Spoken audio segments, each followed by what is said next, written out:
Here to break it down with me is Mikey Dent and Piper Cherry. So guys, getting started, the Chiefs going for their third straight Super Bowl. No team has ever done that before. If they pull this off, where do they rank in the all-time dynasties? Well, I'm giving this one first all-time. I know a lot of people want to talk about what New England did over that 20-year stretch, and 6 rings. I don't know if Kansas City's ever going to get to 6, but they had a 10-year gap between 01 to 04 and 14 to 18. So I don't think it's really fair to look at that, especially when we look at all the other dynasties, whether it be the Steelers in the 70s, the 49ers in the 80s. Those were all 7-year stretches. But at the end of the day, no one can compound greatness like this if a three-peat is pulled off. I think it's really important to mention when ranking dynasties that it's really hard to have one now. With salary caps and free agency, it's hard to keep a good team for several years in a row. Because of that, I definitely rank them top 5, probably second behind the Patriots. 5 Super Bowl appearances in 6 seasons is wildly impressive, and a three-peat even more, but I still don't think that they pass Brady and his Patriots. So sticking with the Chiefs, we've all heard the murmurs now that the refs are winning the Kansas City Chiefs games. Guys, are you buying into this, or is this just a whole bunch of you-know-what? I'm very anti the Chiefs, but no, I don't buy it. I certainly believe that there are horrible calls and terrible calls, missed calls that go the Chiefs' way, but if we're being honest, bad calls happen all the time. Every week there's a call where people think it lost a game, but I think it almost seems like the refs are because the Chiefs win so much and they're always in the media. But they're professionals. They get graded for this. Nobody's going to sacrifice their career for a Chiefs win. I mean, it's just a bunch of Bills, Ravens fans. They're all complaining from Cancun. Their team's not playing in the big game, so they're going to complain about the team that is. At the end of the day, and the NFL Referees Association pointed out, there's 17 officiating crews and 138 officials. Those officials are only allowed to referee the same game, or same team, 2 times per season. So you're telling me, and with these conspiracy theory, and these people going for clickbait are telling us is that all of these crews came together to rig it for a team in the middle of Missouri. Come on. I think it's an absolutely ridiculous conspiracy theory that the refs are helping out Kansas City. Definitely a little far stretch from a lot of Kansas City haters out there. So moving on to the game itself, 2 teams star-studded on both sides of the ball. Who's your X factor in this one? Well, my X factor is definitely going to be Coach Spags. I mean, Steve Spagnuolo has been one of the best defensive coordinators in the entire game, especially in recent years. He's turned this defense around, and with how high-powered this Eagles offense is, I mean, they're averaging 179 rushing yards a game. I mean, he has to find a way to stop Saquon, which I know we'll talk about more in a little bit, but that's my X factor. I'd really like to pull out Eagles linebacker Zach Bond. Now, I know that may seem out of nowhere, but he proved to be a really important part of the Eagles' playoff journey to where they are right now. 1 forced fumble, 2 fumble recoveries, an interception in the playoffs so far. I feel like we could really see a great defensive game from him. So, Mikey, you brought up Saquon Barkley. That's where we're going next. If you're Steve Spagnuolo in this Chiefs defense, how do you stop the NFL's leading rusher? I mean, can you? I really don't know. I pointed out they're averaging 179 rushing yards a game as a team. Saquon had over 2,000 rushing yards on the year. If I'm Spags, and I would hate to be him, especially this week, you're probably going to look about stacking the box. But all in all, it's going to come down to how are your corners playing. Probably going to avoid the McDuffie corner blitz that bailed them out on that 4th and 3 against Buffalo and in the Super Bowl against San Francisco last year. They're going to have to play 2 high safeties probably, and they're going to sell out to stop the run, but I don't know if that's going to work. Yeah, the Chiefs defense knows how to stop the run game. They're able to shut down Derrick Henry in the AFC Championship to get to the Super Bowl. I think, I agree with Mike. What they would have to do is start with 6 or 7 guys in the box and challenge Hurts to throw the ball, put pressure on him. That doesn't give Saquon any window to run. But, the Birds have a top-ranked offensive line, and we'll have to see if they're even able to put that pressure on Hurts.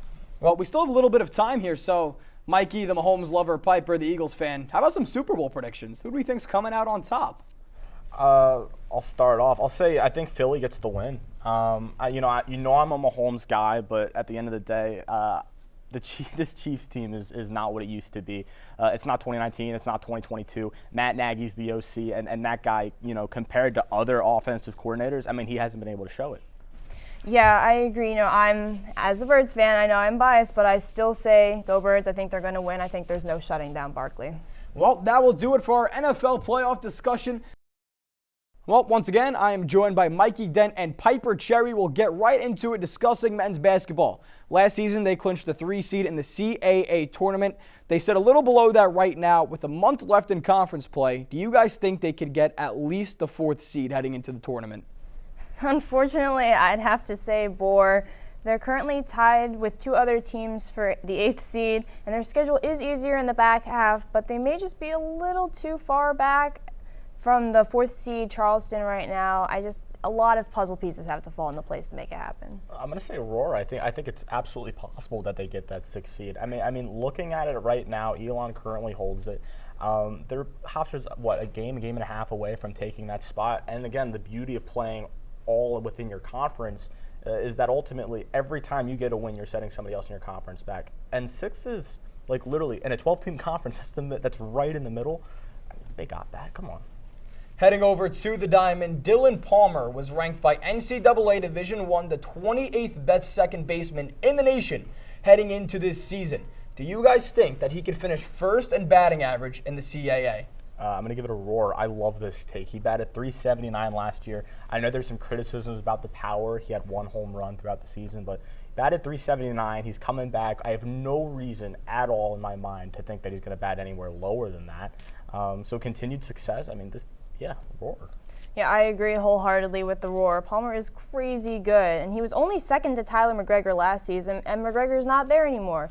You know, when I sat down with Coach Catalanato just last week, and he is thrilled with how Palmer looks right now. And he's even expects him to get drafted after this season. I think there's no reason to believe he won't. Well, that will do it for Roar or Bohr.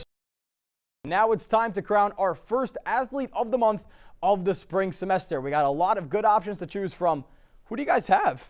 I'm going to go with Emma Von Essen. I mean, as a sports fan, I'm always a what have you done for me lately kind of guy. And lately, she's been on a tear. We're looking at, in her last 2 games, 15 points a game, 53% from the field, and 57% from beyond the arc. She's been absolutely incredible. When the team has needed it most, she's been stepping up. I mean, it's amazing stuff. And all year, by the way, a double-figure scorer. Somebody who's been consistent for the team all year, now becoming that star. I picked someone from a sport that I don't think we talk about enough. Hofstra wrestler Kyle Mosher. He's tied for the most wins for his team right now. He was 2-1 in matches for the month of January. He's already off to a hot start for February.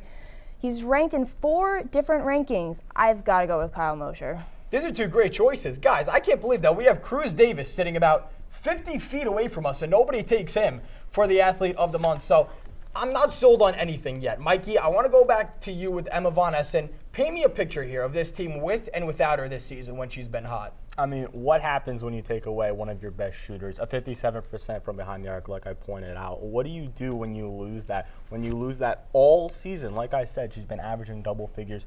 You know, not as much on the rebound behind the glass. She's averaging, I believe, like 2.3 rebounds per game, but nevertheless, such a valuable scoring impact. I mean, this is college ball, and we're talking about somebody shooting 57% from 3, and that's incredible.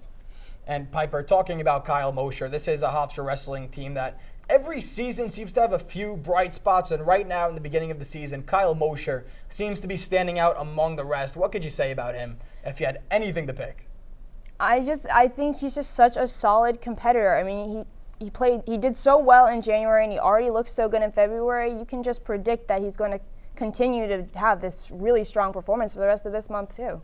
Well, if I had to pick one, Kyle Mosher is my guy, Piper. Sorry, Emma Von Essen. Sorry, Mikey, but that will do it for the first sports beat of the spring semester.